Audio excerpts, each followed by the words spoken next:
Hello everyone. In the previous section, we have discussed the instruction set part 1.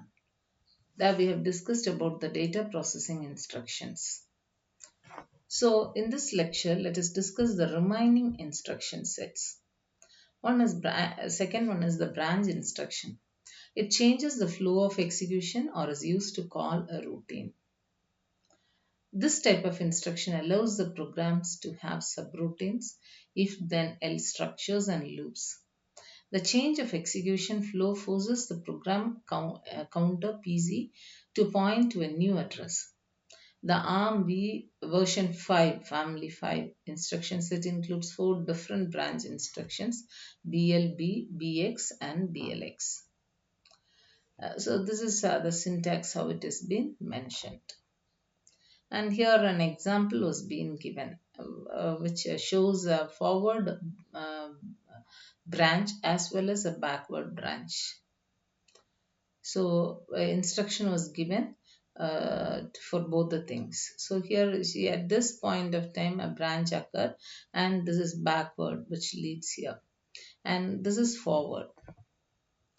Load store instructions. Load store instruction transfer data between memory and processor registers. There are 3 types of load store instructions: single register transfer, multiple register transfer, swap instructions.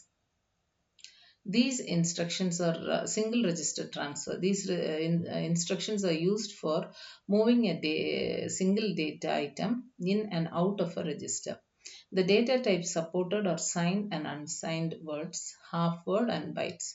Various load store single register transfer instructions are mentioned here. These are the different load store instructions and the syntaxes. Here it's been mentioned: load word, then storing a byte, load byte. So all these are mentioned here. And this is how the syntax looks like and how it is being used. So all these are single register load store addressing word or unsigned byte. The load and store instructions can load and store, that is LDR and SDR instructions can load and store data on a boundary alignment that is the same as the data type size being loaded or stored. For example, LDR can only load 32-bit words on a memory address that is a multiple of 4 bytes. The first instruction loads a word from the address stored in register R1 and places it into the register R0. The second instruction goes the other way by storing the contents of register R0 to the address contained in the register R1. The offset from registers R1 is 0. Register R1 is called the base address register. Swap instruction. Swap instruction is a special case of load store instruction. It swaps the content of the memory within the registers. So these are the 2 instructions which comes under swap instruction.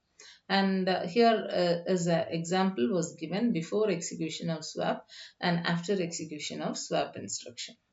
Then we have the software interrupt instructions, SWI, causes a software interrupt exception which provides a mechanism for applications to call operating system routines.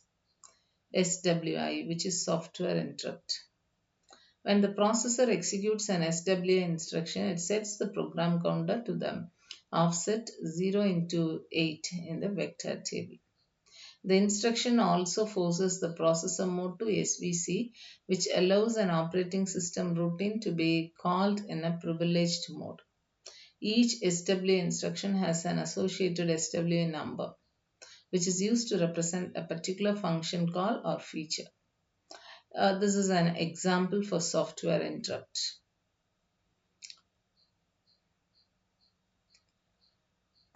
So here, since SWI instructions are used to call operating system routines, we need some form of parameter passing. This is achieved using registers.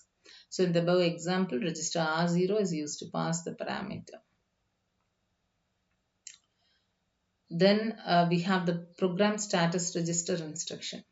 ARM instruction set provides two instructions to directly control a program status register.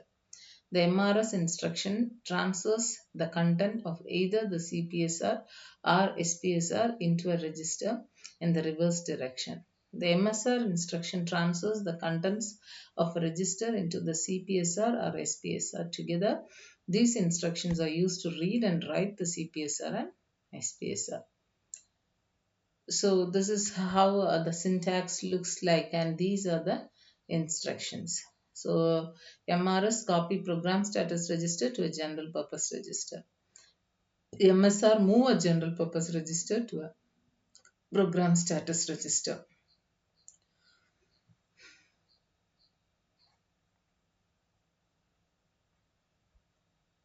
Next is loading constants. We might have noticed that there is no ARM instruction to move 32-bit constant into a register. Since ARM instructions are 32 bits in size, they obviously cannot specify a general 32-bit constant.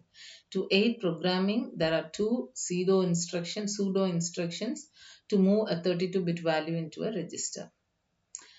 One is LDR, that is load constant pseudo instruction, and ADR, that is load address pseudo instruction. So this is the syntax how the load LDR and ADR are used. That is for loading constants, the instructions which are used. ARM instruction set. When we see the advantages of ARM instruction set, they are 32-bit long. Most instructions are executed in one clock cycle. Every instructions can be conditionally executed. Load store architecture it has. So these are some of the advantages of ARM architecture.